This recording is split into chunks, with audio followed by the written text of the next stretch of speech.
Well, I don't want to call him a liar, but the man was lying. We have Dr. Mark in here this evening, sitting in for Dr. Drew. Dr. Mark, the gynecologist that delivered the triplets. Dr. Drew's triplets. That's right, I did. I delivered all three of them. They are healthy as hell, a little too healthy. I saw them the other night. We talked about this. I went over there for dinner. The kids were bare-ass naked and bouncing off the walls the entire evening. Yeah, I was listening to the show when he was talking about that. I think that's great. That's very Swedish of him, even if he's not Swedish. Now, did she have a C-section? Oh, Susan? yeah. Oh, yeah. Do you have to when you have triplets? Well, I think that you might... in some countries and in some places, vaginal deliveries might be tried, more likely for twins. For triplets, really, it's an abdominal delivery. It's much safer, and it's much less trauma to the children. I think that was a zipper. Could have been Velcro. All right, let me give the numbers out, and then we're going to get right back to the crotch, okay? Because that's why you're here, Dr. Mark. 1-800-LOVE-191. That number translated, 1-800-568-3191. Fax number 310-854-4455. Also tonight, as if having a gynecologist wasn't enough, we have Jenna Jameson. Now, if you don't know that name, she is, I won't say porn movie, although I just did. She is an adult movie star. She won Best New Starlet, Best Actress, Best Sex Scene. That's what you call the porn hat trick.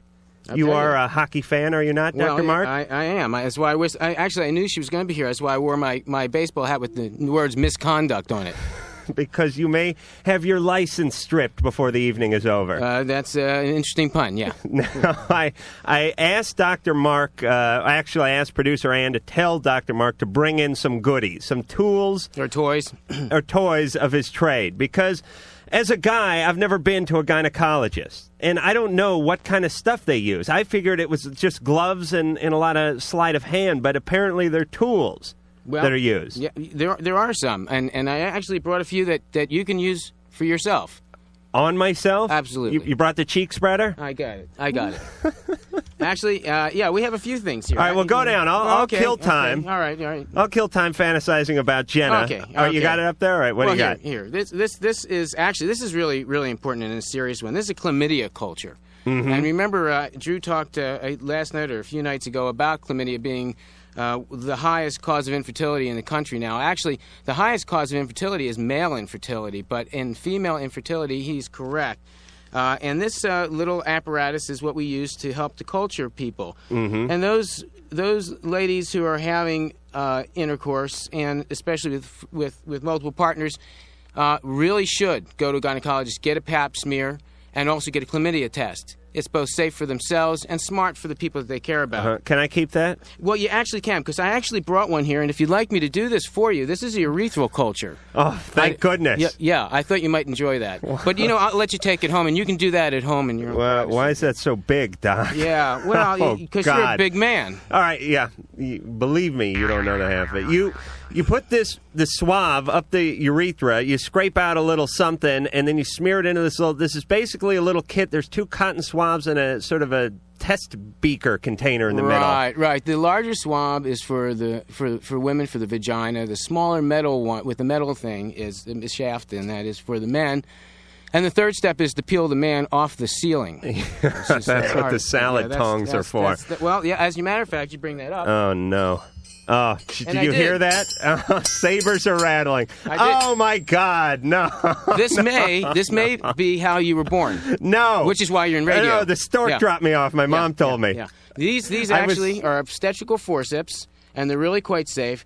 They also make excellent apparatus to reach things in hard to find places. Really, it's a real good Christmas gift. Let me see this now. My mom says I was squeezed out of a bar rag. Is that possible? That might do it.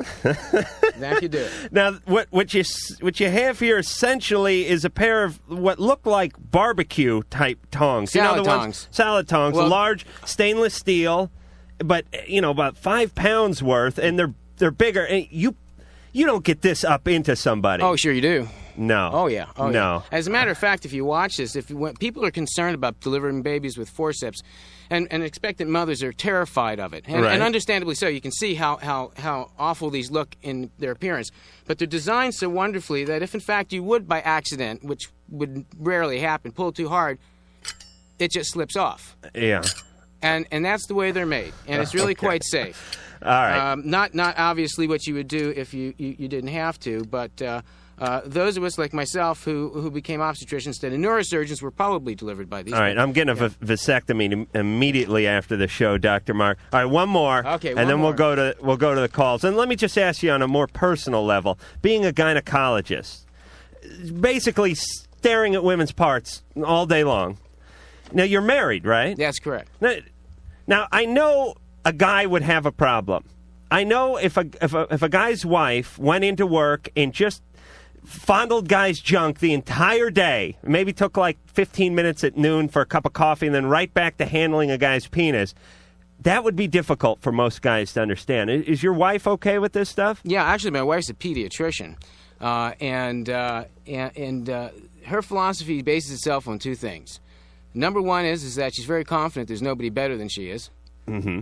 Number two is that she feels that she just has to work a bit harder at times just to make sure that it's worthwhile to come home. I'm in a win-win situation. Yeah, but you don't get burnt out. You don't get tired. It's not like if I worked at like the Budweiser plant. When I got home, the last thing I'd want to do is crack a beer. Do you understand what I'm saying? Yeah. No, does that happen? No, I'll crack a beer occasionally. Oh, okay. Yeah. No, it doesn't. You don't get burned out from that. All right, give us one more, then we're going here, to the phone. This is your present. Oh, really? This is your present, especially for tonight. This is a bottle of Astroglide. Oh, really? Yes. All right. We use it for examinations, but it's also a personal lubricant. Uh-huh. It's kind of like a party gift for you. Yeah. Personal lubricant basically means you're about to be violated. You got it. Okay. Okay. Very good. We're going to the phones now. Gary? Yeah. You're on LoveLine.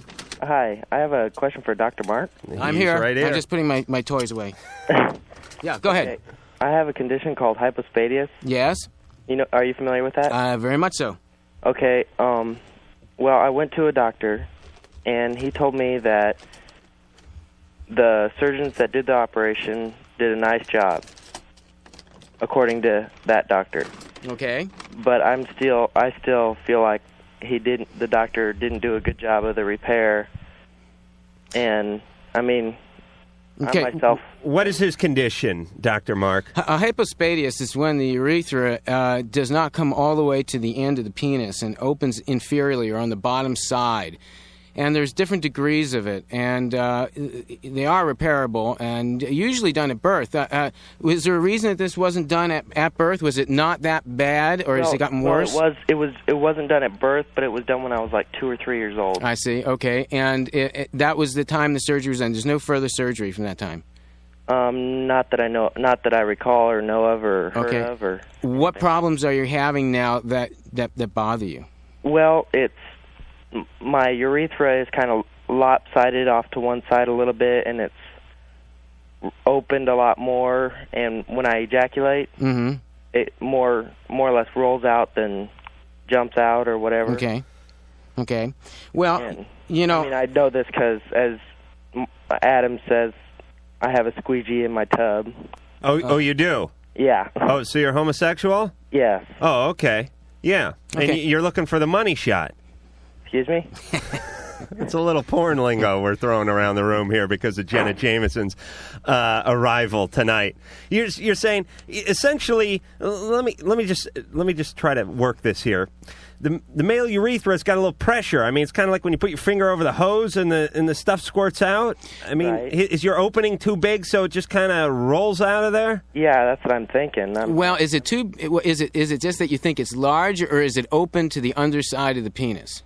Well, it's open to the underside also. Right. And it's large. It's okay, Adam. That would be kind of like if you take a hose, and then you put water pressure through it, and then you slit the bottom of it, and some of it's going to come out the bottom. It reduces the pressure. It also makes. Well, where's it go? Where's the water go?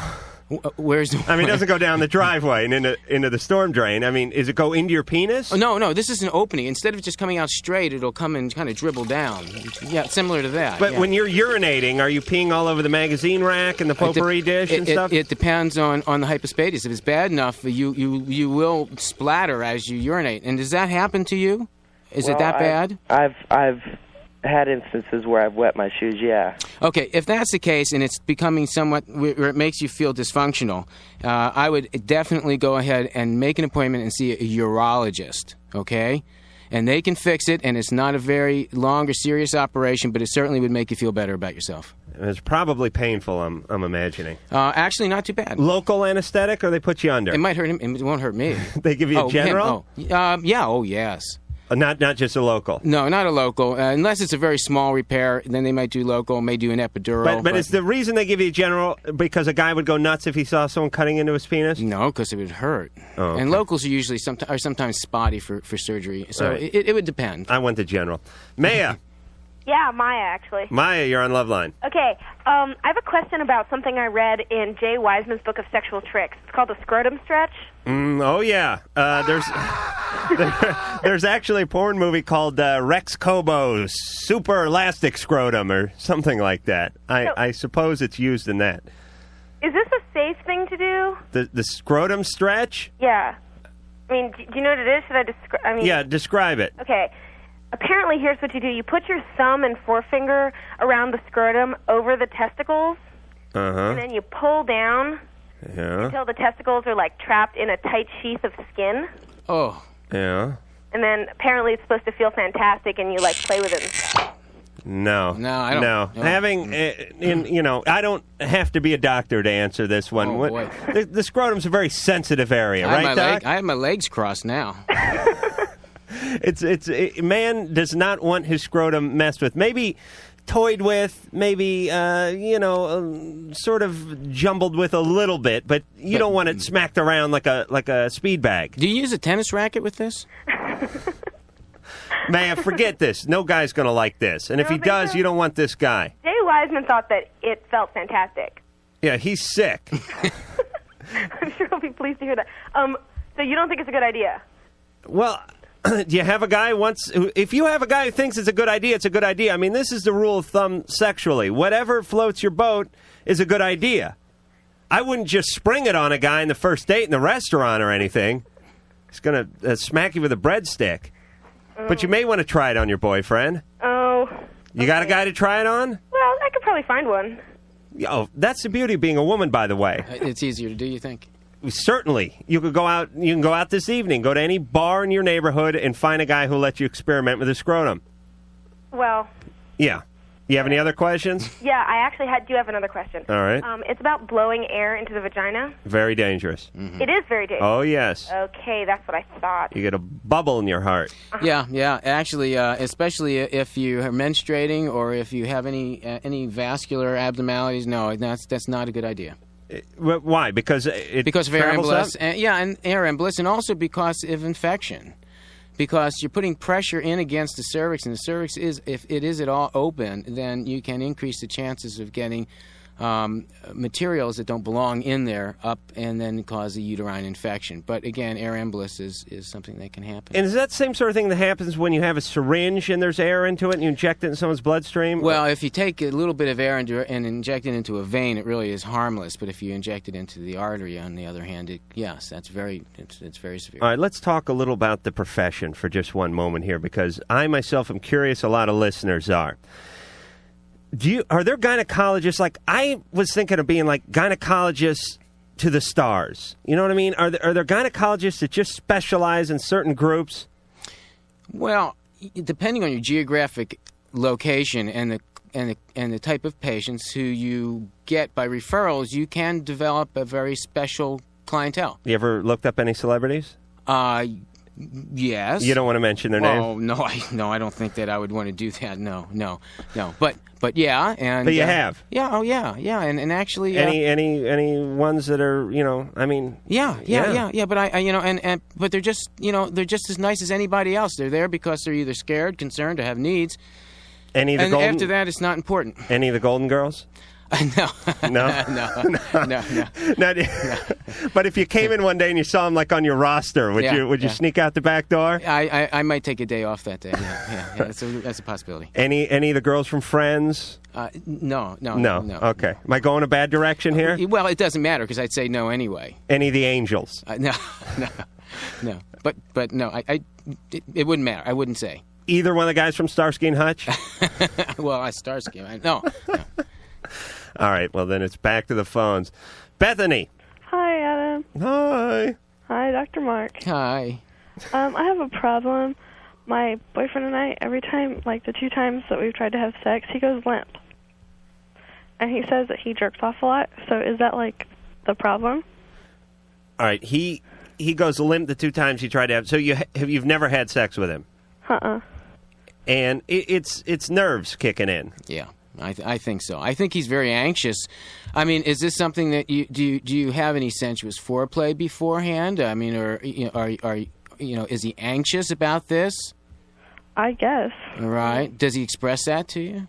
No, he doesn't really express anything. Well, one of the things, you might want to talk to him about it, because I think maybe he's just so anxious, and then he's going to get frustrated, and then that might actually ruin a relationship that might have been a good one. Well, we've been going out for like 5 months, and like the 2 times that we tried to do it, he went limp, but he is it like because he jerks off so much that he can't? How much is so much? I don't know. He said probably like about 10 times a day. 10 times a day? Yeah. Wow. He should get some sort of golden testicle medallion or something for that. Strong wrists. No kidding. Yeah. No, probably not. I mean, it's not. Masturbation is not based on the frequency for that. I mean, that's not likely the problem. It might be that he just feels more comfortable satisfying himself than he does with the anxiety of being with you. Maybe he's concerned he can't satisfy you. Maybe he's anxious about the situation. I think you ought to sit down and talk to him about it. Well, should I break up with him? No. And I'm tired of it. But, all right, let me just say this, Bethany.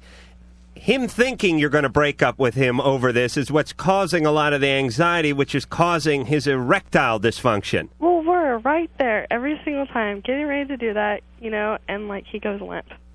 You know how, Yeah, but here's what you have to do. Here's what you have to do. You have to make it okay. You know what I mean? Well, he doesn't make it seem okay. He makes it seem like the biggest thing in the world, slap me, just slap me, I mean, he wants to be flogged?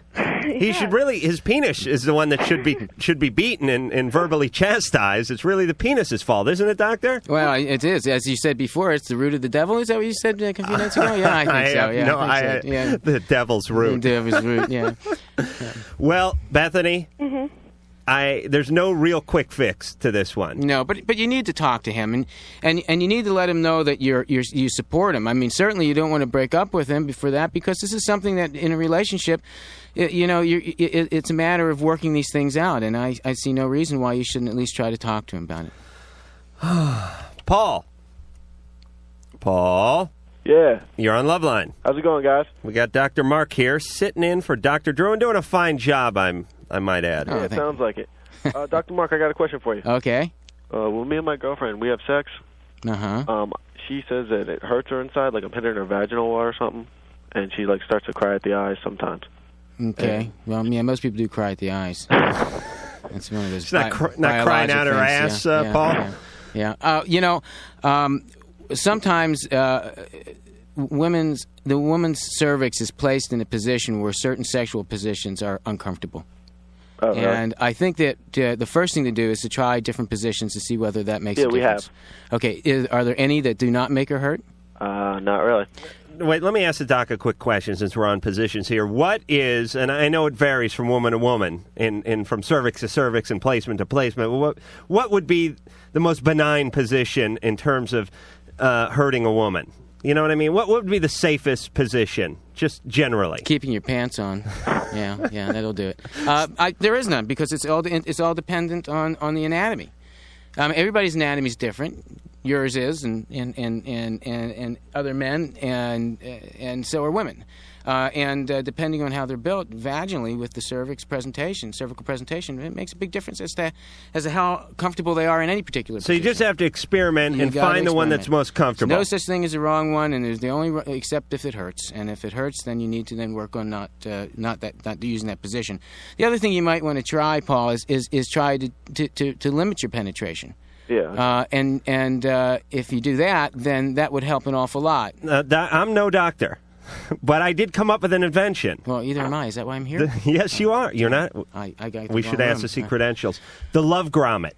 Now, what this is it's basically, if you play baseball, you know what a batting donut is. It's that iron thing they put on the bat, adds weight. It's basically that shape. It's a donut shape. You put it over the penis. It's made out of foam rubber, and it basically acts as not only does it limit penetration, but adds a little kickback effect. Right, you know what I'm saying? Stimulates the clitoris, yeah. It stimulates. Oh, we could put a little knob on the end of it. Yeah, we'll call it the love knob. This will do it. All right, love donut with like love jimmies. Optional attachments. Optional attachment. That's right. I think that's a good idea. Yeah. And the optional pink Corvette it comes in. That's great. And it not only does it limit the depth, but it also springs and kicks out. Is this a good idea? I think so. Then you can have intercourse while he's sleeping. Yeah. I have one more question for you guys. Yeah. No. In all seriousness, though, back to you, Paul. Really, multiple different positions, partial penetration, and also use a lubricant. Okay. Oh, really? Real important. She does get. She said that she does get like a burning sensation. Right. Very important to use a lubricant. Paul? Okay. So real fast. We got about 20 seconds. Does that mean she's not getting wet or what? It might be, but give those things a try one by one, and then you'll get down to what the root of the problem is. And when we come back, we are going to have Dr. Mark, the gynecologist, square up with Jenna Jameson, the adult film star.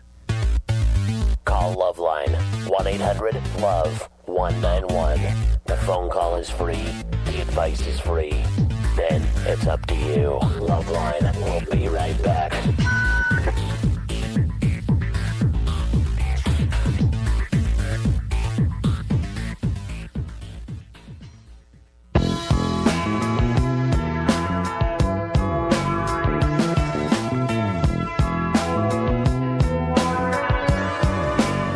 Hey, this is Mike Piazza of the Los Angeles Dodgers, and you're listening to LoveLine with Dr. Drew and Adam Carolla. Alrighty then. This is LoveLine. Sitting in for Dr. Drew and doing a fine job is Dr. Mark.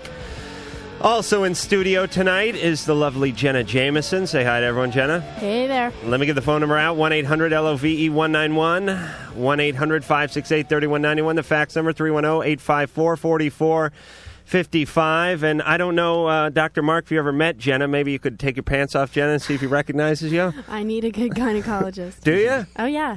Oh, really? Yeah. Now, Dr. Mark has a very sad yet interesting story, which is he was injured playing the manly sport of hockey. How long ago? In September. Some big drunken maniac checked him up against the boards, and he was partially paralyzed? Well, I was for a little bit, and then I ended up with what's called central spinal trauma. So I, unfortunately, will not be able to practice obstetrics gynecology again. Because you don't have sufficient use of your hands? Yeah, they tremor, but I have what's called hypersensitivity, which means that I can't lightly touch the insides of my hands.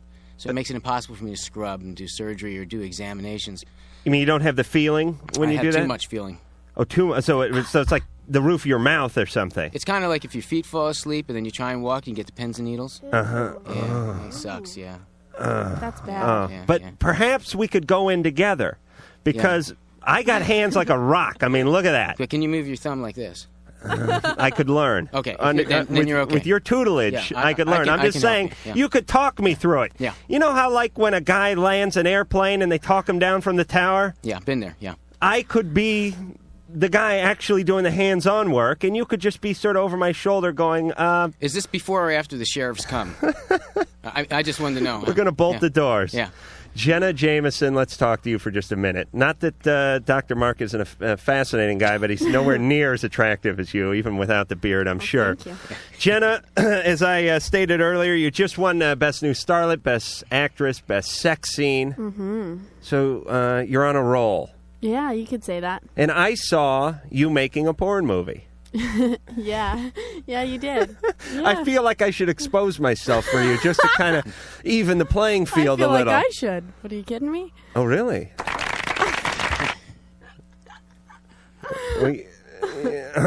I mean, don't feel inhibited. It's a late night show. Oh.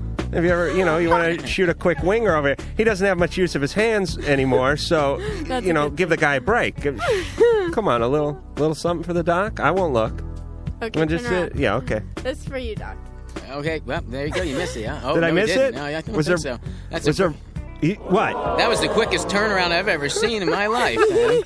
But I missed it. No. And here's the beauty. Drew sits here every night for 14 years, doesn't see squat. You come in here for 10 minutes, boom, there's boobs in your face. It's the way of life for me.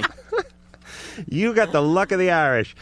So, Jenna, now, you're new to the industry, basically. Kind of, yeah. What? I've been in it about a year. About a year. And I saw you do the Wicked one. Yes, you did. I was on the set. It was in North Hollywood. I was on the set for about 15 hours. I hated to have to cut it short, but I had to go home and get my medication. And it was like 130 degrees in the place. Yes. And yes. basically, it was done like any movie would be done, except for people were walking around naked half the time. Right. Now, we have a little clip from not the Wicked one, but another fine feature you were in. And I brought it in because you've loaded me up with pornography, and God bless you for that, and Wicked pictures. And engineer Mike has had a fun time putting it on a cart. So, Mike, can we hear a little of that?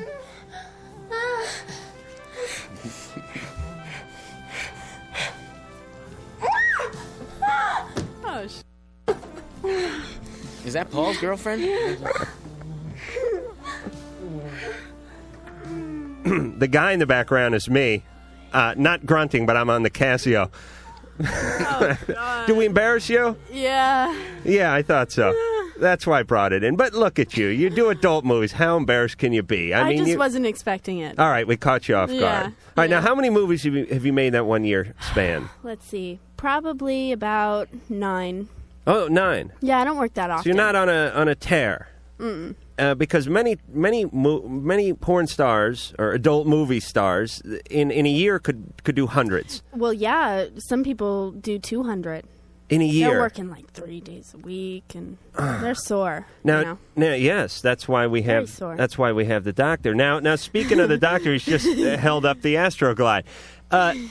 You guys get checked out, right? I mean, the industry is getting pretty strict with AIDS and all the other STDs. Absolutely. Which are now called, I hear, STIs, for I being for infection instead of disease. Yeah, so it's really not a disease. Yeah. Yeah, I'm on top of things. But you guys get checked out how often? Month.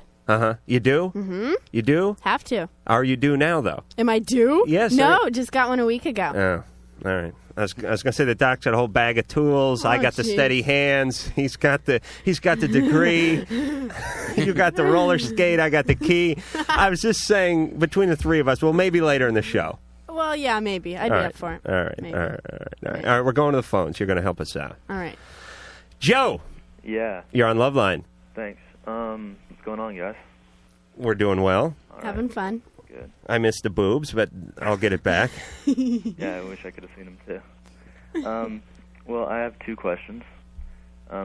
First of all, my first cousin and I we like each other. We like each other a lot.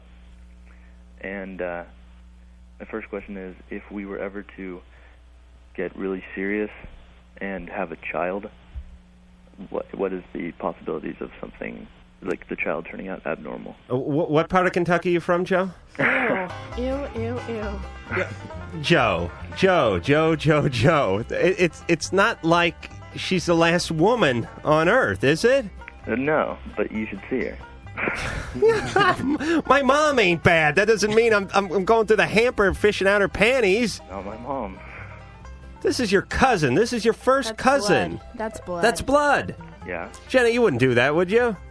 No. Okay, I just had to check. Of course not. Actually, the risks are not that great for a first cousin. They're really not. I mean, they are for some inheritable disorders. If the family carries it, it's going to be greater, and you need to be evaluated and counseled if that were to happen by a good genetic counselor. But otherwise, it's legal. It's legal to marry your cousin. It is? Yeah, it is. Yeah. They have. Didn't Jerry Lee Lewis marry his cousin, or was that like just some other 12-year-old? Yeah. Now, they have genetic counselors? Oh, yeah. But not for people who want to intermarry. I mean, there's genetic counseling for anyone who wants to get counseled for the possibility of abnormal disease, inheritable diseases. Right, wondering whether you should have kids or not. Well, yeah, of course. And this would be a perfect this is a perfect example of where they would be beneficial. And they're all over the state, and actually they're state supported. Mark, are you blessing this relationship? Well, no, I think that, as you said, there are other women in the world, and I think there's complications involved with this, not just from the point of childbirth, but just from family interrelations. But, you know, it's good around Christmas and the holidays because there's none of that. As you know, you get married and you go, where are we going this year? We're going to your folks in Chicago. Yeah. We're going to my place and my folks in Miami. No, we're going here. Yeah, you can stay local with this. This is good. Just move on. Joe, move on. I don't know. Move on. Move on, Joe. I don't know if Joe wants to pass on those genes, by the way. He didn't sound like he came from prime breeding stock. Summer.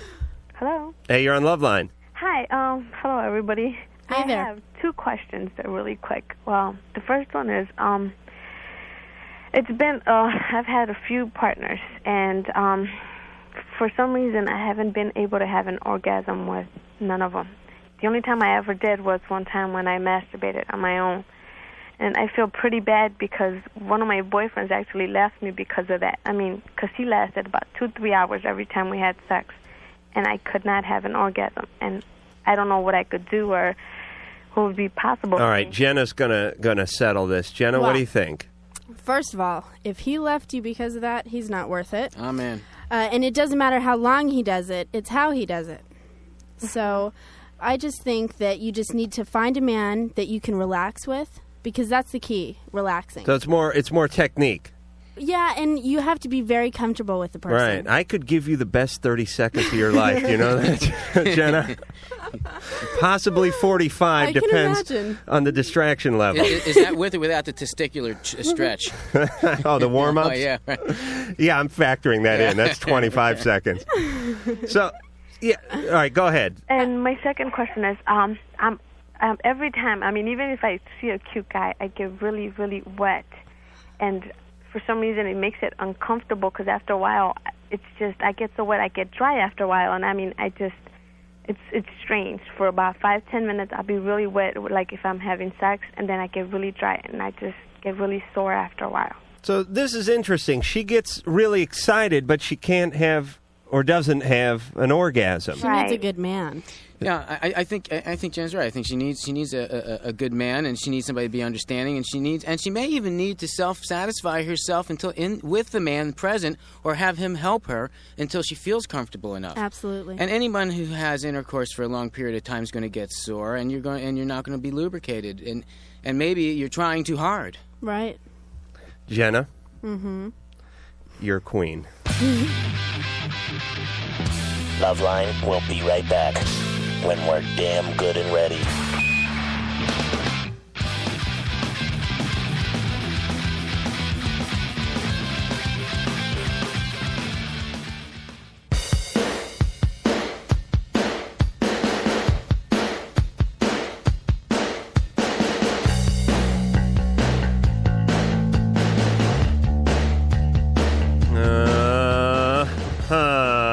The name of the show is LoveLine. The phone number, 1-800-LOVE-191. The fax number, 310-854-4455. I'm Adam Carolla. Sitting in for Dr. Drew is Dr. Mark. And sitting in where the guest would be is the lovely Jenna Jameson. She is the reigning queen, or the new starlet, I guess, on the adult movie scene. And a physical description of Jenna, because I know this is a radio show, and not everybody has a collection of her movies. I actually have. You've made 9 movies. I think I have 10 of yours somehow. I have like some kind of best of compilation thing, too. Jenna is sort of a little bit of a mixture between Pamela Anderson and Marilyn Monroe. I would say. That's why I'm saying it, baby. Cool. No, I think that's a pretty fair assessment, wouldn't you say, Dr. Mark? I agree, absolutely. Yeah. Points for you guys. All right, and maybe something else. Dr. Mark has brought in well, let me just give you a little. Now, this is what, Dr. Mark? This is called a speculum. This is what 90% of the anxiety women have coming to the gynecologist's office is caused by. It's a metal device that's used in the vagina. Yeah, that's the larger one. To get exposure to do pap smears and to look at the cervix, and that one happens. That's for the patients you don't like. This is the bigger one, right? Yeah. Yeah. This could hurt livestock. I think this could be veterinary. Yeah. And, it's funny because it kind of looks like a duck. Yeah. Now, do you ever break the tension by going like, "Hi, I'm Mr. Crotch Spreader. I'm your friend. I'm McGruff, the crotch spreader." You put this in, you spread things, and then you hold it spread open like that? Actually, you see this? It's got a thumb screw. Oh. It holds it open. Yeah, it really looks like the bill of a duck. Yeah. It's kind of like it's like taking two shoe horns and opposing them and then sort of hinging them. Yeah. If that makes any sense at all. all. And they do make good shoe horns, by the way. Oh, but you got to wash them, right? Well, yeah. Now, Dr. Mark was saying that he keeps his in a heated drawer. That's right. Heated and lubricated. And you always make sure that you have eye contact with your patient because you have to understand how humiliating it is, and you want them to know you're looking and concerned about them. You are.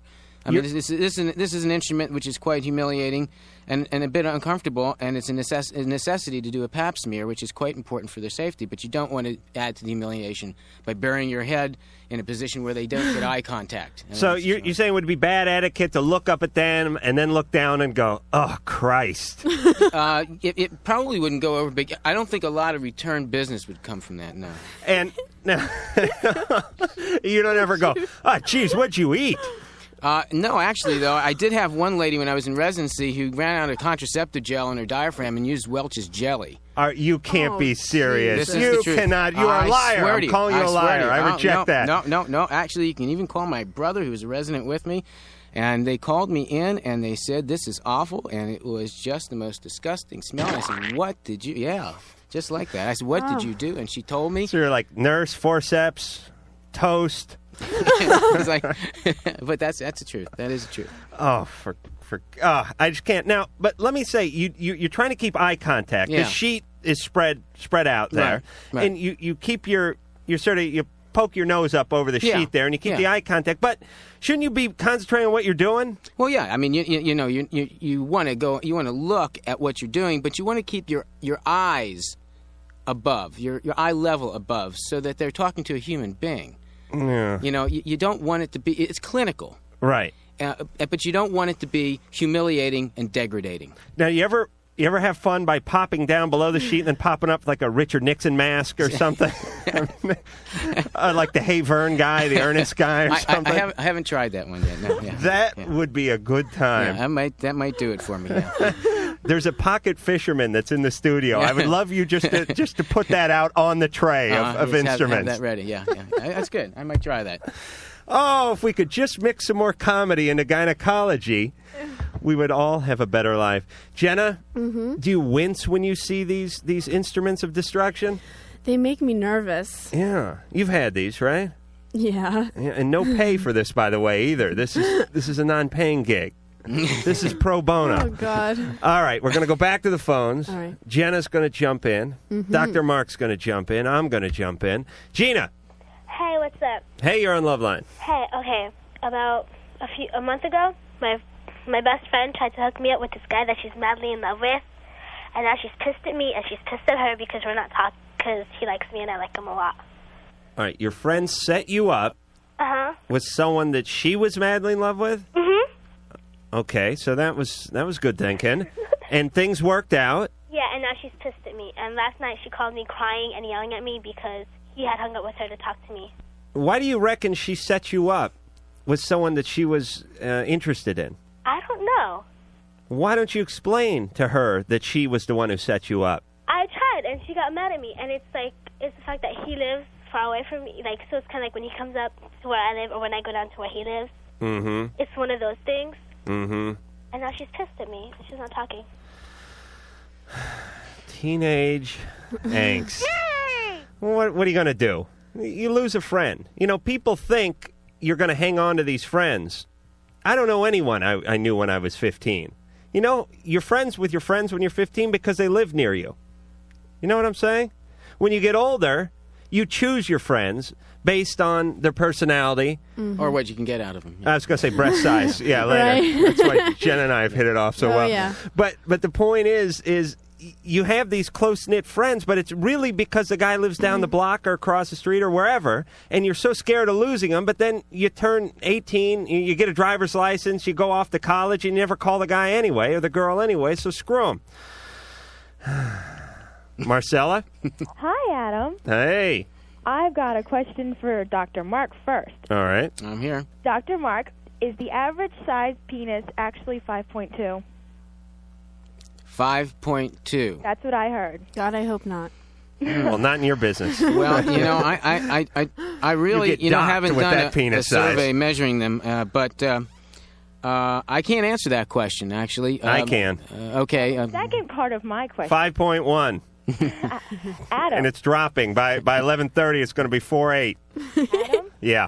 It's time to fess up. Oh, it is. Me and my friend have a bet. Uh-huh. If the average penis is 5.2. One. Damn it, 1. 5.1. I say that yours is bigger. You shook me with the chapstick comment a couple nights ago. Right. But I stand my ground. Your penis is bigger than 5.1. It certainly is. Yes. All right. Thank you. Yes. I win the bet. You certainly do. And we're going to throw in some Z-Brick and a home version of LoveLine. Now, Jenna. Yes. You encounter a lot of penises in your business. Yes, I do. And they're mostly bigger than 5.1. Oh, absolutely. Because they have to sort of weed out the small weenuses in the porn business. That's really not true, though. Oh, but no one has studied porn like I. There are a few guys in the business that do have smaller penises. Uh-huh. And a lot of it just depends on whether you can perform. Right. You know, you have to keep it hard for a long time. Oh, yeah. A long time. And so it pretty much doesn't matter how big it is. But, you know. Yeah, but you like it, a little bigger than average, don't you? Absolutely. And, for a fact. Now, I would get into porn because I hear the camera adds 20 pounds to your penis. I don't know if it was to the penis, but it just said 20 pounds. I figure if your penis takes up the whole screen, well, that's going to add 20 pounds to your penis. Oh, yeah. And that would be tremendous. Huge. Until you went home. Yeah, that's true. And then it went back down to normal. Now, Jenna, I saw you in the very last scene of the movie, The Wicked One. And people should go out and get this movie. It's amazing. It is. Because it's a 2-on-1 thing. Two guys. Oh, yeah. Two guys with much larger than average penises. Mm-hmm. Both attacking you. Oh, yeah. Basically using the penis as a weapon. That was good. You enjoy that? Oh, yeah. Actually, that was the first time I had ever done it. Fantastic. I couldn't tell. Oh, really? Yes, you look like a veteran. Thank you. And do you enjoy that? I mean, are you enjoying yourself while it's going on? How could you not? Well, I'll tell you how you couldn't. There's a bunch of grips standing around with their hands down their pants. But that's the thing. I enjoy people watching. Oh, you do? Yeah.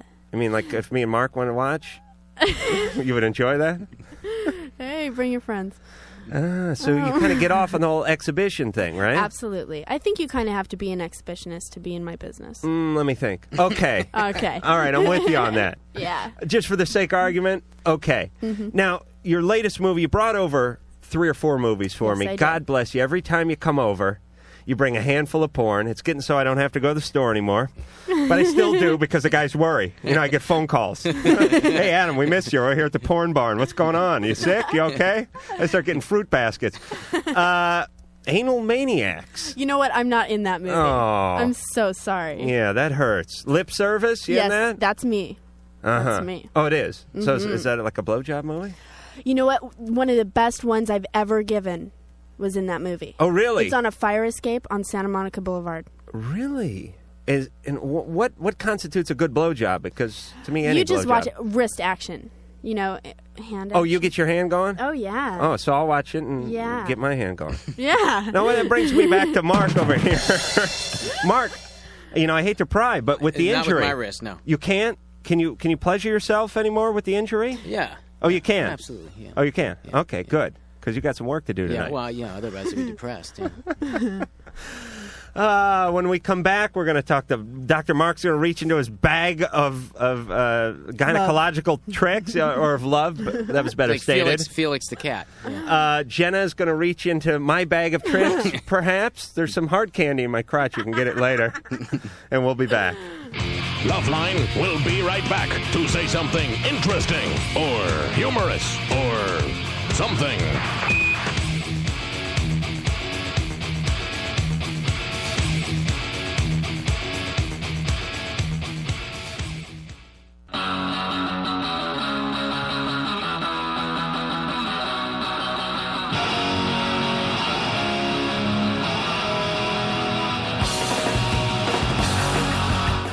Yeah. Yes, I'm having a wonderful time tonight. Let me get the phone numbers out. Thank you. May I have another? 1-800-LOVI 191 1-800-568-3191. Fax number 310-854-4455. It is like a frickin' sex shop in here. There's oils all over the place. There's surgical instruments. We have starlet Jenna Jameson here. Jenna, did you do any work today? No. No. No, but last week I did. Oh, yeah? Mm-hmm. Uh-huh. Let me guess. North Hollywood somewhere in some warehouse? Where was it? You know what? They all kind of run together for me. But it's always in the valley somewhere. Yeah, it's Porn Valley. How apropos that I was born and raised in North Hollywood, California, which would later become the porn capital of the world. Maybe your birth started it. You think some sort of cosmic thing? I got like things rolling cosmically, and that could be it, Jenna. I could be the reason you're having all the success you're having. Maybe. How about a little payoff? Now, speaking of sex, you're killing me. You have a boyfriend? Yes, I do. You do? Mm-hmm. Now, is he in the business? He was an actor, and now he's a director. Charlie Sheen? Oh, God. Oh, no. Don't say that word around me. Have you had... Oh. Uh-huh. No, I haven't had him, but I know him. Uh-huh. Mm-hmm. A lot of the gals in the business. He's a porn groupie. He is? Yes. Uh-huh. Hanging around backstage. Well, I wouldn't say that, but, you know, there are certain guys in the straight business that like adult film girls. Right. So. But it's kind of the same thing. They want to run around. They want to have a good time. Yeah, which is cool. And all that. But then the girls always get, you know, I mean... Let's be honest. If you're doing adult movies and you're dating Charlie Sheen for a few months, that's a good thing. This is a good thing, Absolutely. right? But then he gets tired of it and moves on, right? Yeah, but that's okay too, I guess. All right. So your boyfriend was in the business. Now he's moved behind the camera. Yes, he has. And he directs my movies. Oh, he does. Yes. Wow, that's a few of them. Yeah, and that's a turn on for him. I wouldn't say that. I'm sure it kind of gets to him, but you know. Yeah, because let me tell you how most guys are. If I go over to a girl's house and I'm dating her and like a yearbook opens and she has her arm, she's at Disneyland with her arm around, you know, Mickey. I'm like, who's that bastard? Who is he? I'll kill him. So yeah, I can see your point. I know that I would be totally jealous. Yeah, to see him. Well, you have seen him do it. Yes, I have. But I just don't want to be around. If he does still do it, I just don't want to watch it. So pretty much when I'm having sex, he goes out of the room. Mm-hmm. I go into the bathroom and you're having sex, by the way. This is LoveLine on radio station.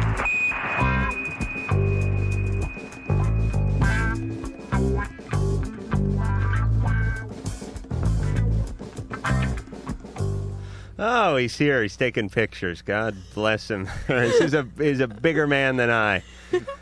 Oh, that's got to be. That is just, well, I guess a double-edged sword. All right, so you guys been going out for how long? Oh, about 6 months. All right, and you're making it work out.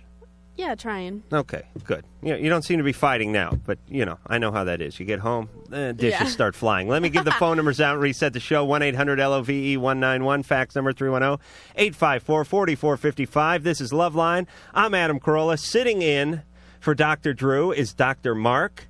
He is a gynecologist.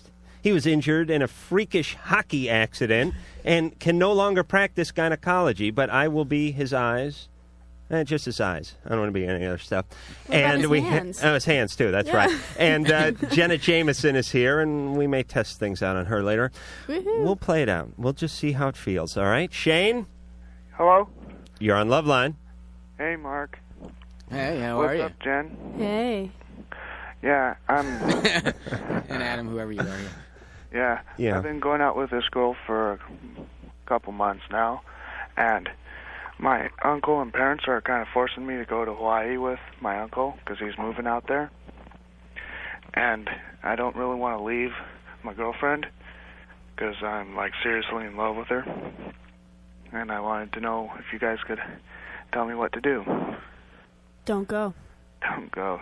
Well, they're forcing him. Yeah. They're forcing you? How old are you? I'm 16. Are they pawning you off on your uncle? Basically. Why can't they take care of you? Well, they can. They just don't really like me around. Why do you think that is? Well, me and my stepfather get in fights a lot over... He thinks I'm overrunning my mom and everything like that. My mom thinks that he's being too hard on me and that he's just going out of whack. Shane? Yeah? I have a suggestion. You want to stay, right? Yes. Why don't you act that way? I mean, why don't you mind your P's and Q's? Why don't you be on your best behavior when you're around and make them go, hey, this guy Shane's great. We don't want to send him anywhere. I don't have to do anything to get in trouble with my stepfather. I can walk in the door like the other day. I went to my friend's house, came back. It was 4:30 in the afternoon. I walked in the door, and he wouldn't let me in. And what's your mom say about this? She just kind of goes along with it because he's the father. And my stepfather came from a hardcore Catholic family. Dad was right no matter what. Mm-hmm. And that's kind of how he's living. Gosh, maybe you'd be better off in Hawaii. Yeah, I hear that. Yeah, I mean, you are getting sent to Hawaii. Really? It's not like you're going to Auschwitz or something to stay with Uncle Fritz. The other thing is that maybe it wouldn't be a bad idea if you truly love this young lady and she loves you to go and take a breather from your stepfather, go to Hawaii for a bit, see if you can work things out, and come back a little bit restructured because sometimes you just need a breather from those situations. And she can go out. I mean, no one's opposed to going to Hawaii to visit anyone. I wouldn't be. I'll come if you want me to. Yeah, you'd have to shave the beard. Yeah, well. And add a little around the chest. Cody. Hello. Hey, you're on LoveLine. Hi, Dr. Mark. Hi, Janet. Hello. How are you doing, Adam? Fine. Listen, I have a question. My fiance and I are expecting a baby really soon, or not really, really soon, but and she feels like she's a little overweight, and she was wondering, or actually, we were both kind of wondering, if she could do, or what she could do to lose weight. Well, first of all, how far pregnant is she? Probably about 4 weeks. 4 weeks. Yeah. Okay. If she's 4 weeks, then the chances are that if she feels that she's gained a fair amount of weight, a lot of it might be estrogenic water retention. Well, actually, she's felt like she's been overweight for as long as I've known her. I see. Well, while she's pregnant, what oftentimes happens is that when women get pregnant, they become extremely concerned that the additional weight gain will make them unattractive. Pregnancy is a very demoralizing thing to the psyche of women for their physical structure, and it's very difficult. The answer to your question is no, she should not diet, especially not in this trimester or all through the pregnancy. For those people who gain excessive weights, there are, for instance, Weight Watchers has a wonderful program for pregnant women. And very healthy and appropriate. Or she can go to a dietitian who can help her to gain less weight, that is unimportant weight, but not to lose weight, no way, no. Doctor, I'm no doctor, but maybe she should start smoking. They say that helps lose weight. Yeah, a couple packs a day. A couple packs? Yeah, right. She's already a smoker. Oh, well, then I have to say that she should probably worry a lot less about her weight gain at this point and worry about trying to cut down. How much does she smoke? Oh, quite a bit. She smokes probably about 4 to my 1. Okay, and how many do you smoke? About maybe once every hour and a half. I see. I will say this, that I think that you two need to reprioritize possibly and turn towards trying to help to decrease the smoking during the pregnancy. I think that is your responsibility now as to your baby. The weight loss, which is something which you can do afterwards, is a personal thing for her, but now you're responsible for another being, and the smoking is really something that needs to be addressed. So I think you guys need to work together on that more importantly. What does the smoking do? Do they come out preemies or something? Yeah, actually, a lot. One of my specialty is maternal fetal medicine, actually, which is especially in high-risk pregnancies, and I do a lot of ultrasounds. And one, it causes what we call intrauterine growth retardation, which is actually it's not a retarded baby, but it's the slowing of the growth of the baby. Because the baby uses its own nutrients to get what it needs, because the placenta is dysfunctional and can't send over the nutrients that it needs. Smoking causes that to happen. Smoking causes increased prematurity. Smoking can even cause reactions to the baby when they're born. It really can cause a great number of very bad things to occur. It's even been associated with some other disorders, systemic disorders. If you're prone to diabetes, some people feel that it might increase that risk, or antibody-antigen reactions for increased miscarriage. But the other thing is to remember, and I want to make this real clear, is that you can't just stop.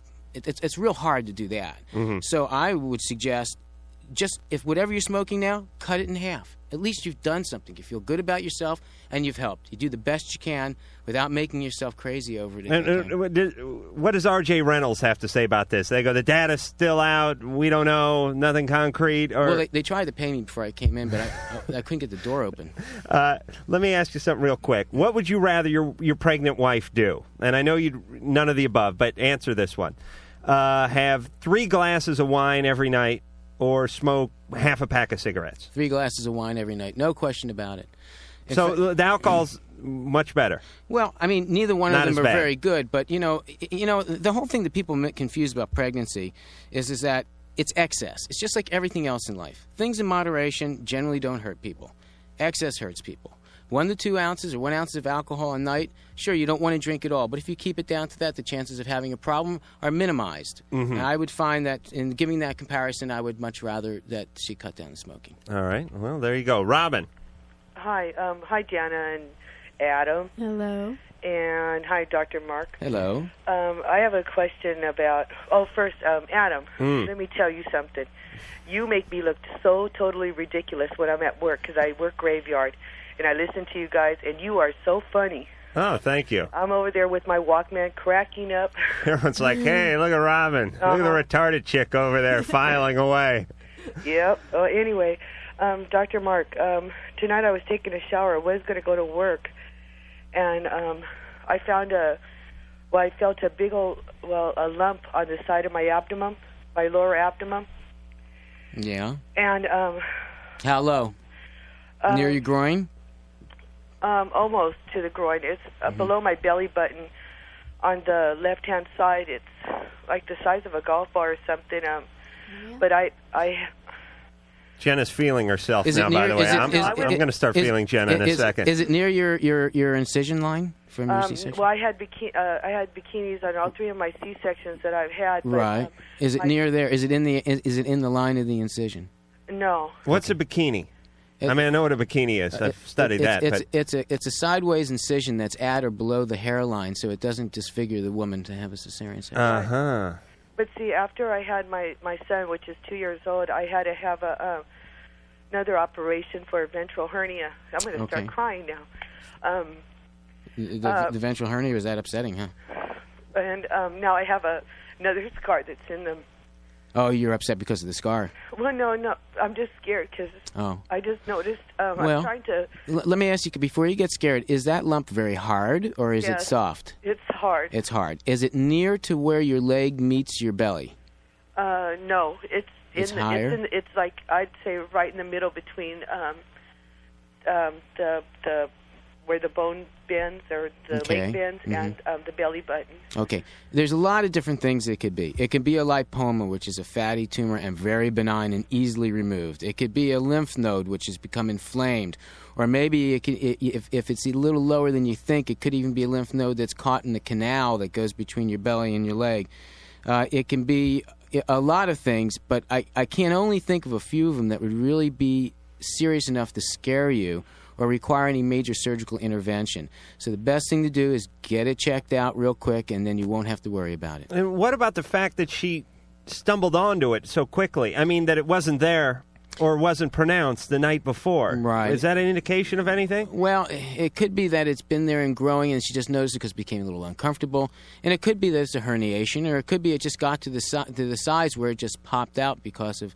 I have a herniated lump on my stuff. Like where the is that a clinical term? I don't know. Lump and stuff. Yes, junk is in there somewhere right, too. But right above the rug, over the rug is above the junk, but but below the lint. Yeah, I actually embarrassing me that I understand this. There's a bulge there. I had Drew poke at it the other night. Now you can get a hernia up top there That's too, correct. right? Yes, you can. Yeah, anywhere that there's material that holds your belly in, you can herniate. Sure. Great, I'm dying. All right. We got a question for Jenna coming up here. And Dr. Mark, I'd like you to go through your little bag of tricks there and see if we could pull out something else I could make fun of. Jason. Hey, Adam. Hey.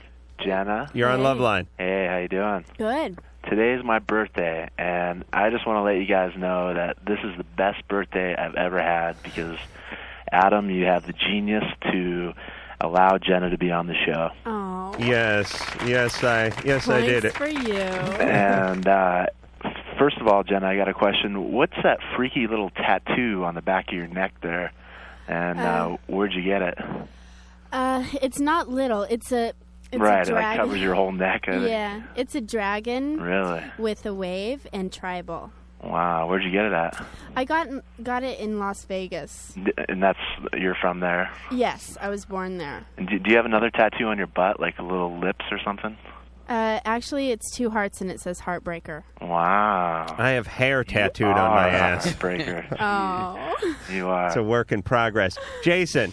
Wait, Adam. Are your pants down? Seriously. Oh, I'm doing a dance in my pants. You certainly are. Jenna, I have one more favor since it is my birthday, and Adam gives me so much laughter every night.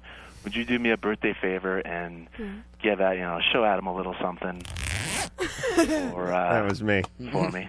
Here, Adam. Thank you. There you go, Adam. Thank you, Jason. You are the man, Adam. That's for you, Jason. Happy birthday. All right, Jason, we're going to put you on hold and give you the hotline number. All right. All right, now, Dr. Mark, you reached into Santa's little bag there. Yeah, you pulled out what appears to be a lucite vagina. Yeah, well, yeah, and a uterus and tubes and ovaries. Well, I don't mess with all that stuff. I go right for the vagina. Oh, look at this. It comes apart. Look, I didn't even know that. That doesn't happen in real life. But you can even see what it looks like. But the important thing is that this demonstrates the use and the fitting of a diaphragm. Let me try something here for just 1 second. But you don't want this one. Yeah, what is that? That's a diaphragm, but it's got a big old hole in it. Oh, yeah, that wouldn't work at all. This is what obstetricians who are not making enough money I don't know. Let me see. I have really wide sperm. I'm not sure if they'd make it through that or not. Well, one at a time. All right, let me just give a listen. Yeah. Oh, yeah, I can hear the ocean. Yeah, it's like a conch shell. Is that life fantastic. size? Actually, yeah. Yes, it is. Oh, it is? Yeah. Mm-hmm. Yes, it is. Oh, looks like all right, so do what you would do if, I mean, give me like the $49 special. Okay. Do you have some kind of deal? Well, here, this is to show people how to use a diaphragm. Oh, okay. You take it, and preferably, again, not with the... This is bad, Adam. Right, yeah. You see one of these? Yes. Don't. Okay. Don't use it. Okay. All right, big hole. Okay. And he's folded it in half. Right, and you put it into the vagina, and you show the women how to push it down so that it then comes up and it pops in. And then there's the push up here, and you can see how it covers the cervix. Right. So, and there's a gel around and in the center. Gel is very important. Without the gel, the diaphragm does not work well. Because that's a spermicide? Exactly, and it also helps to create a seal. Oh, really? Yeah, not the singer. Now, you couldn't use something from the automotive store, like liquid gasket or something like that? I told you they tried to use the Welch's jelly. That didn't work well. I would probably stick away from that. But anyway, and that's how you help to have people visualize. And you use a toothbrush to get it back out, or how do you get that out? Knitting hook. No, actually just your finger. Now, nobody uses these things anymore, do they? That's not really true. Actually, they're quite popular. And what I recommend for people is I recommend that they teach their husbands how to do it and use it as part of foreplay. No, Now, wait a minute now, Doctor. You're sounding like Dr. Ruth here, where they're trying to involve putting on the condom, where they're trying to... Birth control, there's no place for birth control in the foreplay. I say the guy sits in the room, and he chubs up, and he maybe, chugs a beer, and he gets himself hyped up a little bit, and when it's good and ready, he comes in. A guy doesn't want to be messing with that aspect of sex. You know what I mean? Because that gets you thinking. You start thinking about pregnancy, you start thinking about kids, you start thinking about college, tuition. You know what I'm saying? The Menendez boys. All sorts of things are running through a man's mind. Women, if you want to excite the man, you take care of that, and then call the guy in when you're ready. That's certainly a personal preference, but it actually is much more popular than you think. Yeah, because I never hear about that anymore. that thing you were just talking about. All right, we're going to go to another call here. Doc, you have any calls you want to take? Oh, just whatever. Okay, well, this guy's been on hold for 42 minutes. Dan. Yes. You're on LoveLine. Hello, everyone. How y'all doing tonight? Good. My question is for Dr. Drew, or Dr. Mark, excuse me. Mm-hmm. I was just wondering what the ill effects are associated with hallucinogenic mushroom use. Well, the most important one is listening to music like that. You can come on to your aunt or uncle. That's one side effect. The most serious thing is being given mushrooms, which are essentially poisonous. It's something that people don't really consider, but the source of the mushrooms and the type of mushrooms they are critically important, and there are several reports of people who do die or get desperately ill from being given mushrooms which are in fact not hallucinogenic but poisonous. Dan, you ever been high on mushrooms? Once, about a week ago. Okay, did you get very nauseated while you were there? High? No, because we didn't take very much. Okay, well, the deal is that one of the side effects is nausea, okay? And another side effect is like any other hallucinogenic, medication or drug. You can have lingering effects and sensorium changes or changes in the way you behave and act. It certainly does. Yeah. I've been high on mushrooms before. Well, yeah. Listen, I went to college in the 60s. Oh, really? Yeah, right. Where'd you go? You didn't go to Humboldt or something? No, I went to Penn State. But they had plenty of mushrooms up there in the Nittany Mountains? It's an agricultural school. Oh, so you were just basically farming shrooms the entire time you were there. There was a responsibility I had to my generation. But as a gynecologist, I was thinking about this on the drive in. You slip up just like an inch and a half and you're proctologist. Well, there you go. You were almost there. It's Thank a multi-specialty. God you stayed up. It's multi-specialty. Yeah. But anyway, mushrooms, like any other drug or medication, has side effects and it can cause you damage. And I can't recommend that you use them. I can say that if you do use them, choose them selectively, use them carefully. Yeah, make sure you go to the right guy in the right park, right, to get them from. Right. Well, don't pick them off the lawn. I've been high on mushrooms twice, and the first time I was just out of my mind. And the thing about it is you're like an infant, meaning you see everything for the first time in a way. Like I was watching TV, and they were playing a commercial for Monster Trucking, and there were Bigfoot and the Eliminator and the Gravedigger, and I was going, we're living in a society where larger trucks beat up on smaller automobiles. It's so bizarre, man. And then I saw a woman, like a Lee press-on nail commercial, and I was like, women are taking pieces of plastic and sticking them onto the ends of their fingers so they look more presentable for men, and my head almost exploded. But you actually, the truth of the matter is, it was more rational thinking than it if you really would have. was. Right, yeah, it's a scary thought. What happens is you see everything, you take everything for granted. It's like, OJ got off. Oh yeah, we're destroying the rainforest. Or, oh yeah, people, women are using mascara. Or, oh yeah, there's Benoit balls. Or, oh yeah, there's Jenna Jameson making 9 movies a year. But when you get really high on mushrooms, everything is new. And I picked out everybody, not by name, but I was like, Larry, you're now known as the evil presence.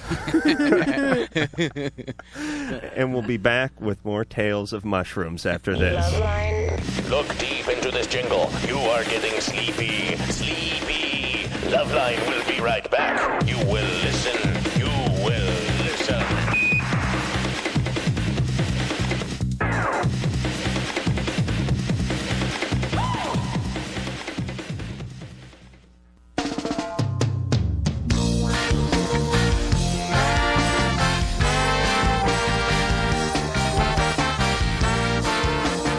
Hello, this is Roland Dorseybar from Tears for Fears, and you're listening to LoveLine. Oh, you certainly are. And I swear to God that Jamaican riff is from a video that I have called Playmates in Paradise, and like a Pavlovian dog, the blood immediately rushes to the penis when I hear that. Bum, bum, bum. Jenna, relax. I'm going to read the numbers here. 1-800-LOVE-191, 1-800-568-3191. Fax number 310-854-4455. I'm Adam Carolla, sitting in for Dr. Drew, and doing a fine job, I might add, is Dr. Mark. And to my right, that would be to your left if you're facing the radio, is none other than Jenna Jameson, the newest, hottest starlet on the adult film scene. And again, for those of you who weren't listening earlier in the show, Best New Starlet, won at the Big Awards show in Vegas. Yes. Best Actress. Mm-hmm. I'm assuming those were movies that had dialogue in them? Yeah. Okay, good. Absolutely. Best Sex Scene. Yes. What movie was that from? Blue Movie. Do I have that one? I'm sure you do. You know, I've brought you every movie, so I'm sure I have it. I gotta turn the sound up once in a while.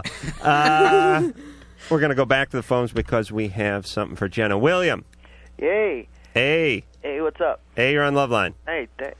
I just wanted to tell Jenna that Jenna, I'm sorry, that I did see Lip Service, and I do have to agree that was probably the best oral sex scene I have seen in a long, long time. Well, thank you. Really? Yeah. Because of the hand action?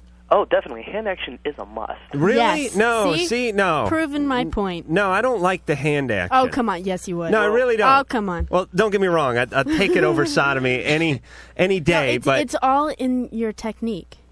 Yeah, if they don't... Believe me, I got my technique down. I mean, when my penis will actually start straying toward my hand when I'm just walking down the street. It knows. It's like it's like Old Yeller, you know, Old Purple. It heals. Down, roll over. All right. If they don't know how to do it, it doesn't... No, I don't like the hand because it makes my penis look smaller. You know what I mean? When once you know what I mean? Like when you're holding a baseball bat and there's not that much hanging out. You gotta get a girl with a small hand. Oh, that's right. Or get a larger penis. You can help me with that. I might be able to do something for that. Any guys in the industry with operations who've had a penis augmentation? John Wayne Bobbitt. Oh, well, yeah, right. I mean, that was a necessity. He got his penis caught in a lawnmower. But he just got it enlarged. Oh, he did? Yes. Have you had a look-see? Oh, no. No? Oh, no. Oh, you wouldn't do that? Oh, no. You won't work with certain people? Yeah, I have a list. I work with probably about 4 different guys. Oh, really? Yes. I'm selective. You are? Yes, absolutely. And now, I mean, how do you crack the list? I mean, some kind of interview process or something? Not irritate me. Should I take some mints? How am I doing? You're getting there, Adam. So you'll only work with these 4 guys because you know the guys. Mm-hmm. You know their work. We're compatible. You know their penis. Exactly. If they poked their penises through a hole in a wall, you could go over there. This would be a good game show, by the way. I could. We give her like 30 seconds. She gets a name, Peter North, Ron Jeremy, and she has to scramble to stick them on there. And if one's wrong, bam, she's got to run back and like peel one off and stick it on the other one. Yeah. But you would know. Yes, I would. God absolutely. Bless you. Yeah, I don't enjoy the hand with the thing. It's a distraction. No. No, that's me. That's me. Well, yeah, I guess every guy's different. Right. But usually I can tell what they do and don't like. Right. All right. So it's out on the balcony. Yeah, it's out on a fire escape. Oh, right. The fire escape. People are driving by. People are driving by. I was seriously kind of scared when we were doing it because, I told my boss, I said, if I get arrested, you're going to come bail me out.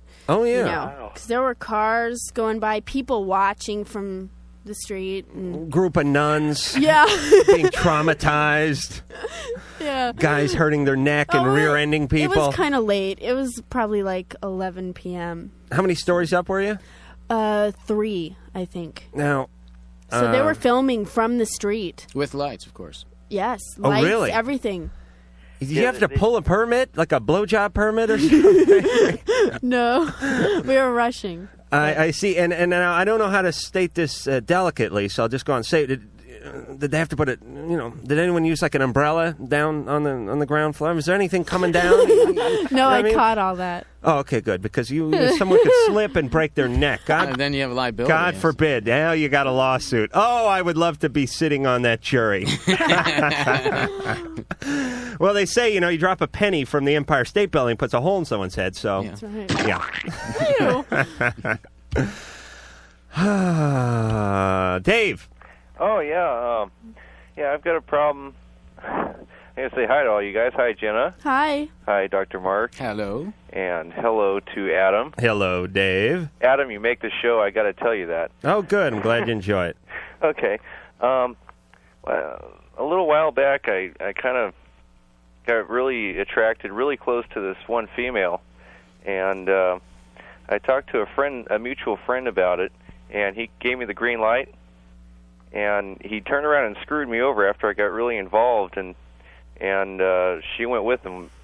I have two things I tell myself to do. One is to kill him, and one is just to walk away. Which That's a tough one. Yeah. Well, could you compromise? Could you kill him and then walk away? Yeah. Maybe if I just ripped his guts out. All right, settle down. You're scaring Jenna. Hostile. Oh, she has very delicate sensibilities. She's a porn star, but she's not a felon. Do you understand? Yeah. Well, she is in certain states, I guess. Yeah, but I just can't do it because that voice inside of me was telling me, she's the one. Your dog? Or the other voice? Dave, listen, wait a minute. Let's get something straight. Your friend gave you the green light. Your friend dated her? Yeah, right afterwards, yeah. Yeah, but why are you asking your friend who doesn't know her if you can date her? Or am I... No, he does. He knows us both. All right, but wait a minute. Let's just backtrack. Let's backtrack for a second, Dave. You met a girl you liked. Right. You asked your friend, and your friend gave you the green light, you said. Yes, I thought maybe they had something going, and I asked him about it, and he said they didn't. Oh, so you met her through your friend. Right. And then your friend decided he liked her after you got together with her. No, I didn't get together with her yet. But after you became interested and started dating her, or you didn't do anything? It was just before Valentine's Day. I was going to do something on Valentine's Day. Had you had a date with her, though? Kind of, not really a date, but... Right, but in your mind. You had a bathroom date, I call them. That's where you're alone and it's just basically you and the hamper, but it's still a date. I count that as dating. Yeah, I guess. All right, so you didn't have anything with her, Dave. Yeah, it was... You didn't. I hate to be the bearer of bad tidings, but...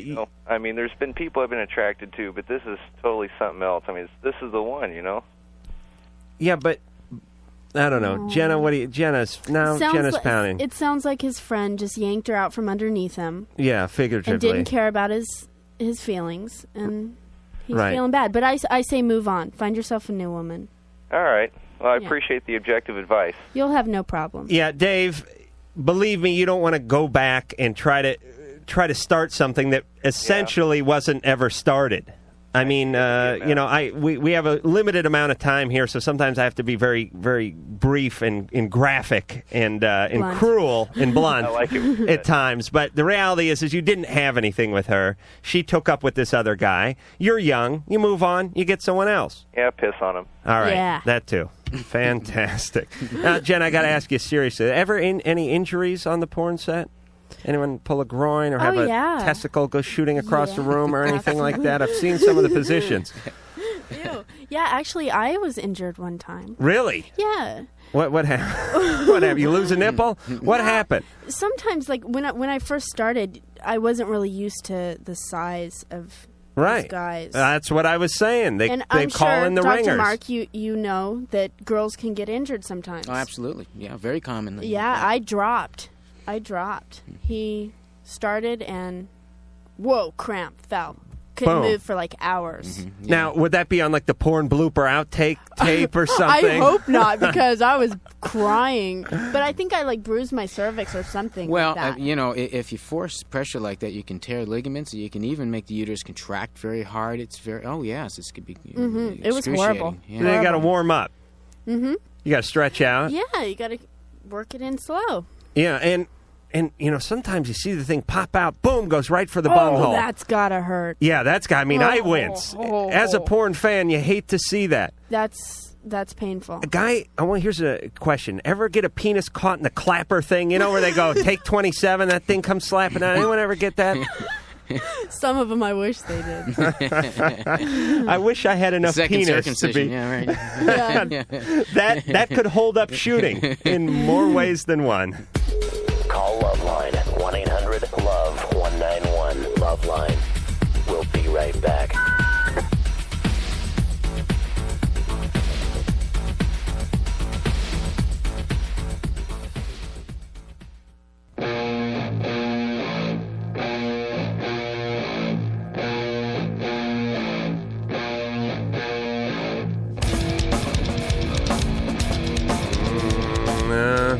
Yeah.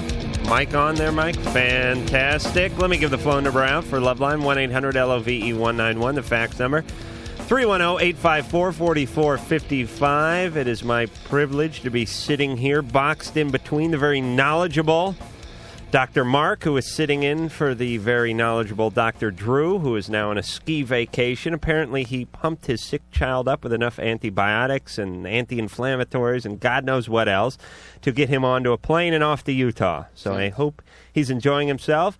And the other bookend would be Jenna Jameson, who has a fine set of bookends herself, I must say, and who's been in the adult film industry for a year now. Mm-hmm. You're not jaded.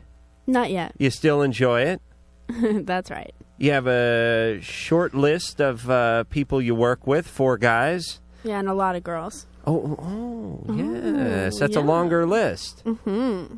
Huge. Really? It's huge. Yeah. I mean, you don't need to pick your women you don't have to be quite as choosy I'm with not the as women, do you? selective with women. Right, what are they going to do? There's a lot poke you more with something? good-looking girls in the business than there are guys. Amen. You know? Oh, hell yes. Know what I'm saying? I do know what you're saying. Alrighty then. That's the way it goes because Right. there's a hell of a lot more guys renting them, going home, and going to town than there are girls. Although they have become sort of popular with women these days. Absolutely.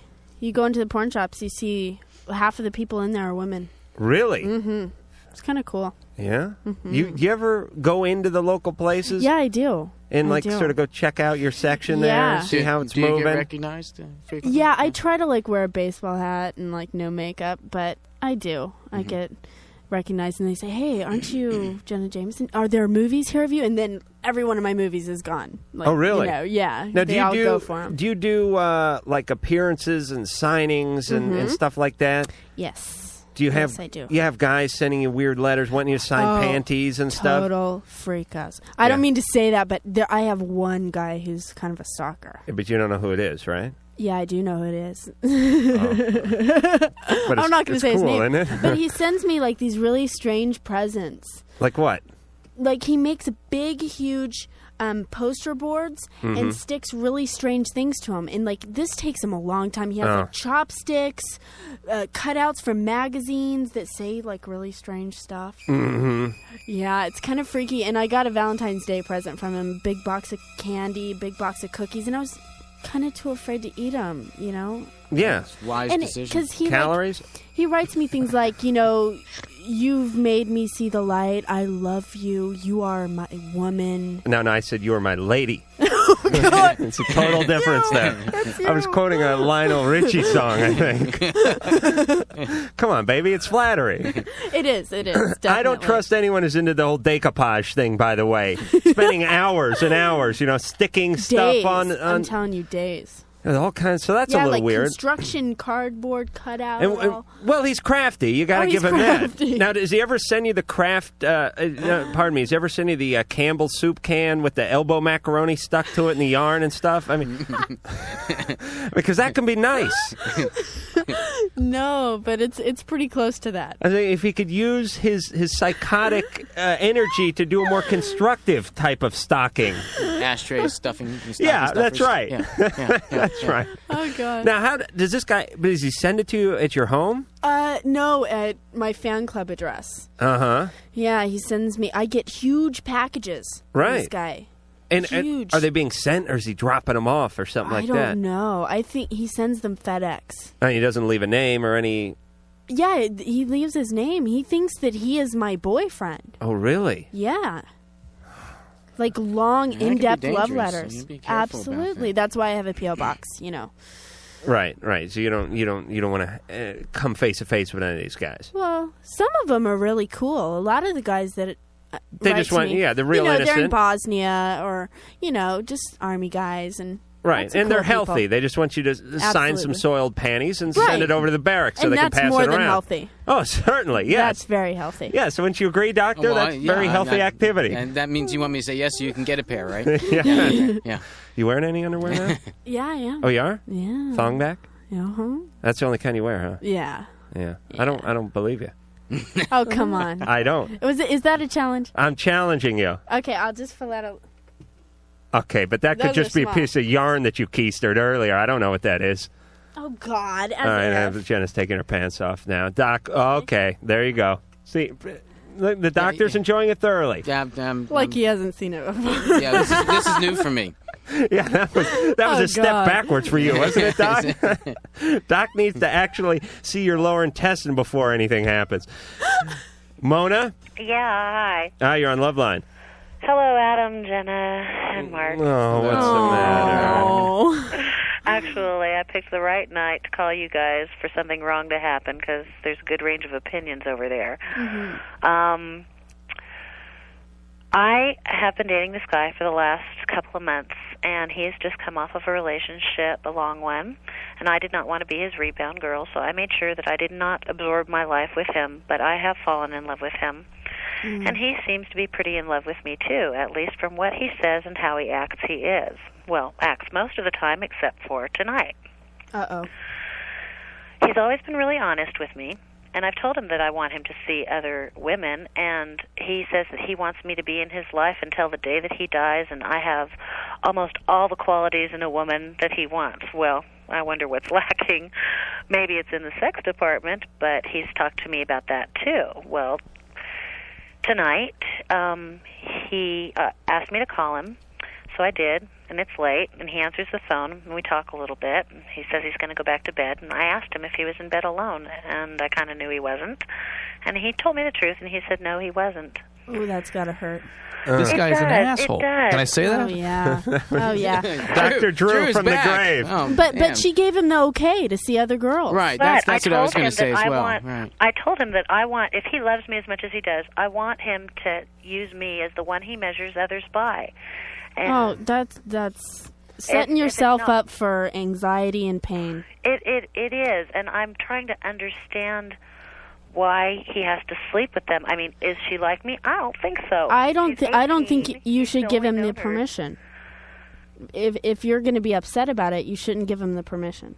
Why did you tell him to go out and encourage him to be with other women? Because when he commits to me, I want him to be sure that I'm the biggest tree in the forest for him.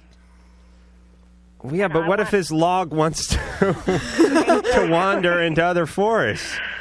I mean, what if he wants to go down the flume a little bit further and find himself a lady lumberjack or something? That hurts, and I don't know that. That's not the way to go about it. But what's worse is that I told him that I could not deal with him having another woman in his bed, that I felt that that was our place. And he said, okay. And tonight there's a woman in his bed, which is no longer our place. All right, so this is hell. And I mean, we've I all want to been deal with it. We've all been through this. Mm-hmm. And it's like all of a sudden you get that pain in your stomach and it's like, and you're not going to live, but in a way I don't know. I mean, better, you don't want to get gangrene and have a slow death in these things. Find little indicators, slowly have it creep up on you. I mean, this is just like boom, getting the guillotine. Right. I mean, you just drop this guy. Exactly. That's all. I mean, it's painful, but it's going to be shorter than it would be if you drug it out. If he loved you, he wouldn't be with another woman. Stuff Why like is he this makes me sleeping with sick. other women? For sex, period. Just for sex. Well, he's an idiot. Yeah, you don't need that. Plus, in these times, this can be dangerous. Absolutely. Well, I gave him the condoms. Okay, but the other thing is Wow. I told him to protect me. Well, all right, you but are a liberated woman. That's the least he could do is protect me. Well, that might be true, but the other thing you need to understand is that be careful what you say or offer, people may take you up on it. Right. And if you gave this man the opportunity to have sex with other people or to see other people, and then you retracted it, it's a very confusing situation. Now, I'm not saying don't drop him, but I'm just saying the next time around, be careful what you say. You may just get it. Yeah, and let me tell you, that is not a well-conceived thought, by the way, to any ladies listening out there. That is as good a thought as, remember when you were a kid on Halloween and you'd show up to a house and they were out of town, so they had that big plastic jack-o'-lantern out there, and it was filled to the top with Razzles and Mike and Ikes and Smarties and stuff, and it had a little sign that said, please take one, and you quickly capsize the thing into your pillowcase and made off. That's how guys work, basically. You leave the jack-o'-lantern unattended, he is going to be sticking his penis in it and going right after the Mike and Ikes. Am I right, Jenna? Absolutely. Absolutely. You know what I love about you, Jenny? You have no idea what I'm saying, but you go, absolutely. Whereas with Drew, he had every idea of what I was saying and would go, you're absolutely wrong. Thank God It's true, Drew's though. gone. We don't need that Drew anymore. We're having a good time without him. All right, we're going to go back to any calls jumping out on you there, Mark? Because I usually give Drew the opportunity to point at the screen like the chimp this is that a he real is. quick one, and I think I kind of like All to right, just we get just these listen. calls, and I happen to enjoy these myself. Yeah. Reg? Yeah, hello. How you guys doing? Good. I have a question for the good doctor. Oh, he left, but I'm here. Yeah. When I was born, I was diagnosed with undescended testicle. Uh-huh. But when they went in and did exploratory surgery, they didn't find anything. So Okay. as a result, you can imagine I have only one testicle. Okay. Now, it hasn't affected my sexual function, Okay. and I've never had a bad reaction from a woman or anything, and in fact, I have a healthy libido. But I'm still self-conscious about it. If you're self-conscious about it, then go to a urologist and consider the testicular implant because they are safe, they're inert, and you need to feel good about yourself, and there's no reason why you shouldn't. And that is essentially a marble, right? Well, I mean, no. I didn't go to the Five and Dime, just stick like a Black Beauty in there or something like Well, that. no, because I got to charge you $750 for it, right? It's got But much essentially better a marble coloring, would yeah. do. Well, yeah, if you can get one in there. With that testicular stretch, you might be able to just shove that in. I'm not sure. Oh, were they with that earlier Is that call? a painful procedure? I mean, is No. Well, I mean, not for me, no. But for you, it might be. Well, a little bit. I mean, anytime you have an incision, it's going to be uncomfortable. where is that? Is that right on the scrotum, actually? It usually, yes, it is, right. And it's a very simple procedure. And the answer to your question is no, it is not very uncomfortable. And you can have some postoperative discomfort. Is it as dangerous as, say, breast implants and that? Oh, no. No, this is a nothing. How big is the thing they put in there? It's about the size of a large marble, as you were saying. And is it spherical or is it sort of football shaped? Football shaped. Oh, it is because the It mimics, testy, right? And they anchor it so that it's not floating all around, and it's generally quite satisfactory. And I have another question about There's a whole nautical theme that's going on here. I don't know if you noticed that or not. How do they anchor it very quickly? A small chain with a small anchor shape. No. They suture it down to stationary material in there. I have another junk. question about As he said, junk before. Right, Yeah. your junk. Yeah, your junk. the Yes. genetics of the situation. Okay. Now, my father and grandfather both had undescended testicles, but they were able to find theirs. Okay. And I have two brothers who are both normal. But if I was to have male children, are they destined to be to have the same condition, or It's probably a higher percentage of likelihood, but it is unlikely. You would need to be counseled, and you need to be chromosomally tested to see if there would be any problems in that respect. The likelihood is you may have a higher incidence in the general population, but certainly not anything to be concerned about. And it certainly hasn't hurt you, your father, your grandfather. So I wouldn't let that bother you. But again, why cousins should not get together? Let me ask you real fast before we go to break. When you're missing a testicle, you lost it somewhere, or you just didn't have one. I would always check out in the car. Yeah, because you can drop it. God damn it, it's always out in the car. Yeah. But here's the thing. You don't have a testicle. So you basically, let's just picture like a Crown Royal sack there with one marble in it. Right.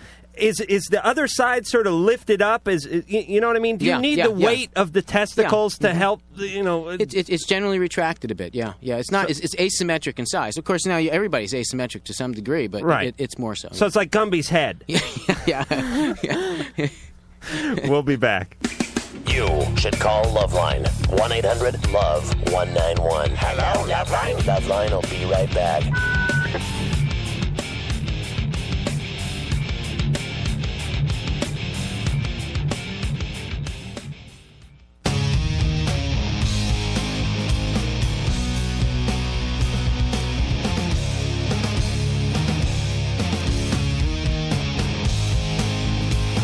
We're back with the tail end of LoveLine here, and before we leave, we have a little business to do. I'm Adam Carolla. That is Jenna Jameson, the adult film starlet of the year. We have Dr. Mark, who's filled in wonderfully for Dr. Drew. And speaking of Dr. Drew, since he's gone, since he's not here to protest, let's just have a little homage to Dr. Drew, a little best of Drew. So we'll just have a little silence here, and we'll hear Drew's voice all the way from Utah. When I was 19, I ate about 4 boiled peyote buttons and stayed up all night but felt no effect. Find a new position. It's called intimacy. You're fat. You're overweight. Pee on this stick for me. If anything, I want to be dominated. Oh, God. Find you stealing my underwear again. Here's what's going to happen. This is not acceptable. This guy is an asshole. Can I say that? Oh, what we can do to Dr. Drew in his absence. Gosh. And Dr. Mark, you'd like to read off a quick list your daughter gave you of people she'd like you to say hi to. This is a list the daughter just handed him. Wants him to say hi to these people. Go ahead. A little hi music if we could, and Mike. Real quickly here. Okay, here we go. It says, for my daughter Shauna and my common-law son Matt, I have to say hello to Tony and Roe Adams, Cannibal 2, Drew, that's my little son, Foo, Razor and his love Ann, Matter, Krista, Steve, Cher, Drea, Senor Peretz and his wife, and love to Mama Lebed from all of us. And for my wayward yet loved son, Peter, with metal objects in his face, now that really pleased me, I'll say hey to all the Icemen, that's the hockey team, Mom and Pops Hansen, Aze, Koji, Eric, the Birdman, Steph, Shane Dog, Dave, the Wise Man, Monica, and his doggy Caesar. Word of thanks to Ann and Dad for letting us come along. It's been fun. And Mike Moore, no, you can't have a date with Jenna. I think there were 2 guys in Canada you may have left off that list. I think there are some that are not even on this earth. I would like to thank Dr. Mark for coming in and doing a hell of a job tonight. I would like to thank Jenna Jameson for coming in and doing a wonderful job tonight. I am Adam Carolla. We have Ruby on tomorrow night, and we'll talk to you then. If you are still listening, you may feel the urge to touch yourself. You're gay. So that's it then. The opinions expressed on LoveLine by Adam Carolla, Dr. Drew, or anyone are not necessarily ours. Be happy. Be happy. Happy, happy, happy. LoveLine's producer is Ann Wilkins. Thank you. Thank you. Thank you.